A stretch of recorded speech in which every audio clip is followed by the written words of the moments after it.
In a quaint village nestled among rolling hills, there lived a pious old man named Ibrahim who was known for his devotion to Allah and his kindness. Ibrahim had a beloved camel, a gift from his travels to the holy city of Mecca, and 4 sons Hamza, Umar, Bilal, and Khalid. To their father, these sons were as dear as the Kaaba itself, but to the villagers, they were known as the most foolish brothers in the land, despite their good hearts. When Ibrahim passed away, returning to the mercy of Allah, his sons gathered to decide the fate of their father's camel. "Our father is gone," said Hamza, the eldest, "but who will care for this camel now?" After much debate, the brothers, in their unique wisdom, decided to divide the camel equally among themselves. "Each of us will take 1 leg," Umar suggested, "but what about the rest of it?" They stood by the camel, scratching their heads, trying to solve this puzzle, when a wise traveler named Abdullah passed by.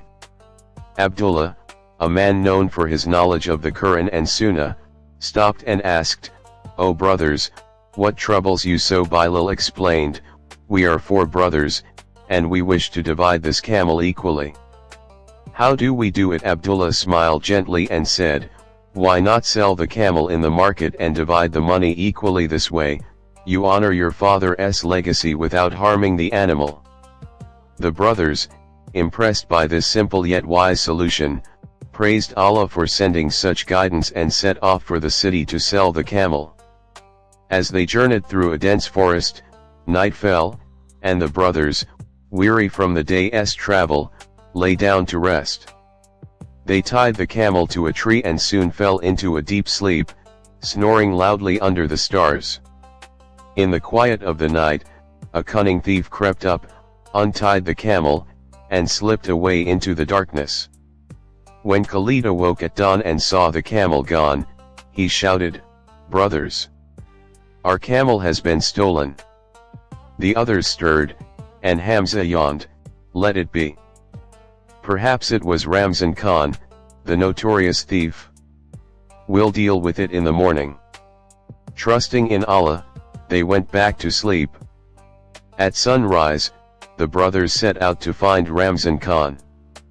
Along the way, they noticed tracks in the dirt. "Look, camel tracks," said Bilal. Umar squinted and added, "These are from a male camel." Khalid, with a thoughtful nod, said, "And it seems this camel is blind in one eye." Hamza chimed in, "It must have broken its rope to escape." As they discussed these observations, a distressed merchant approached them.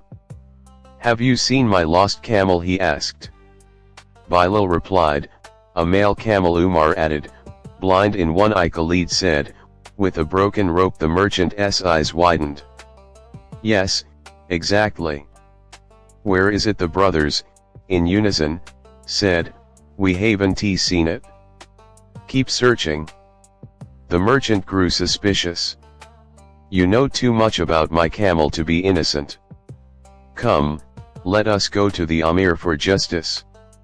As they continued, they spotted human footprints. Hamza said, "These are a woman's tracks." Umar added, "She seems angry, as if she left home in a huff."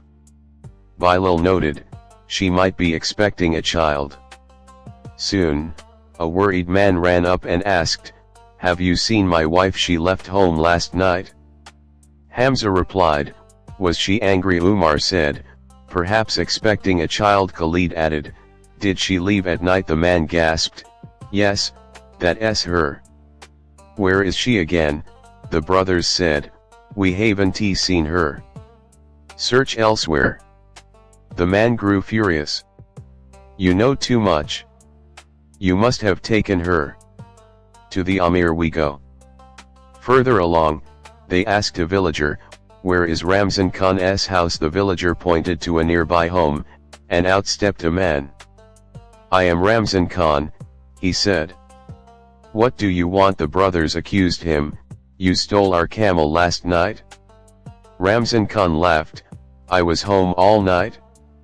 You fools dare accuse me. Let us settle this with the Amir." In the Amir's court, a just and learned man known for his adherence to Sharia, the brothers faced their accusers. The merchant said, "These men described my camel perfectly but claim they never saw it. They must be thieves." The husband added, "They knew my wife was angry and expecting, yet deny seeing her. They kidnapped her." Ramzan Khan protested, "They accuse me of stealing their camel without proof."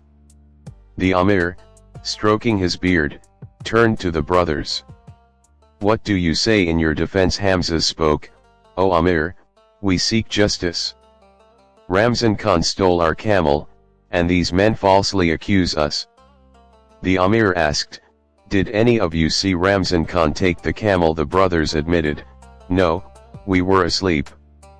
The Amir, now stern, said, "If you didn't see him, how can you accuse him, and what of these other charges?"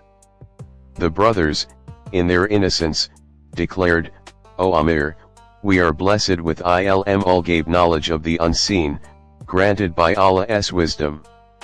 We know things through divine insight." The Amir, intrigued yet skeptical, decided to test them. "If you truly possess such knowledge, I will hide something inside a box. Tell me what it is." The Amir placed a date fruit inside a wooden box and asked, "What is within?" The brothers huddled, whispering. Hamza said, "It's something round." Umar added, "It has a single seed inside." Bilal said, "It's small and sweet." Khalid boldly declared, "It's a date." The Amir opened the box, revealing the date, and was astonished. "By Allah, you speak the truth!" he exclaimed. Turning to Ramzan Khan, he said, "Return their camel or its value." To the merchant and husband, he advised, "Seek your camel and wife elsewhere, for these brothers are truthful and blessed with insight."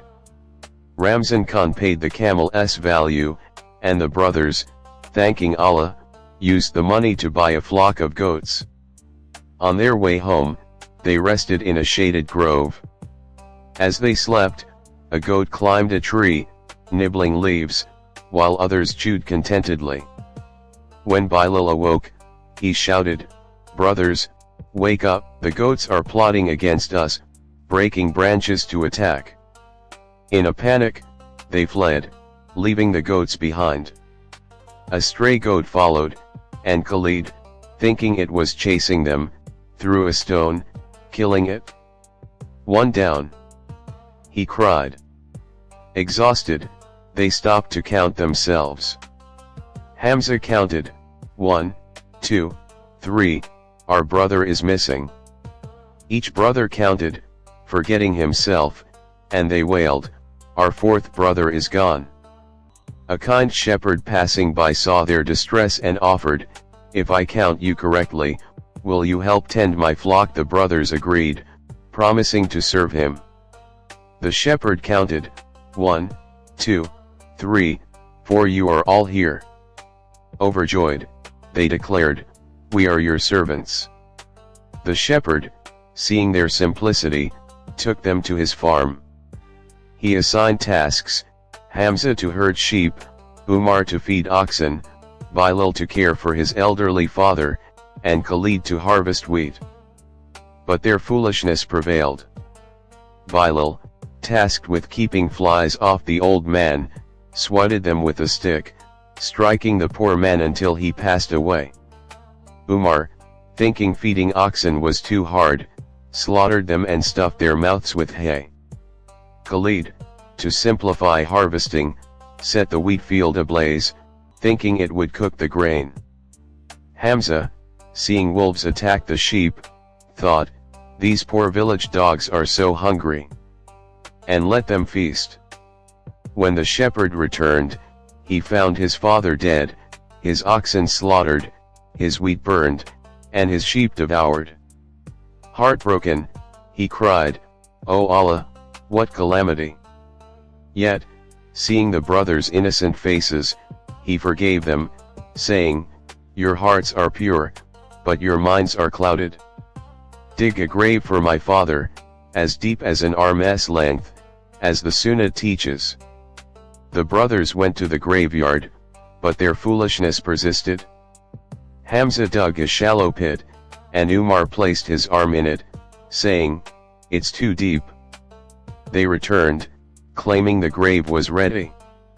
The shepherd, exasperated, followed them and found a mere scratch in the earth. "This is no grave," he exclaimed.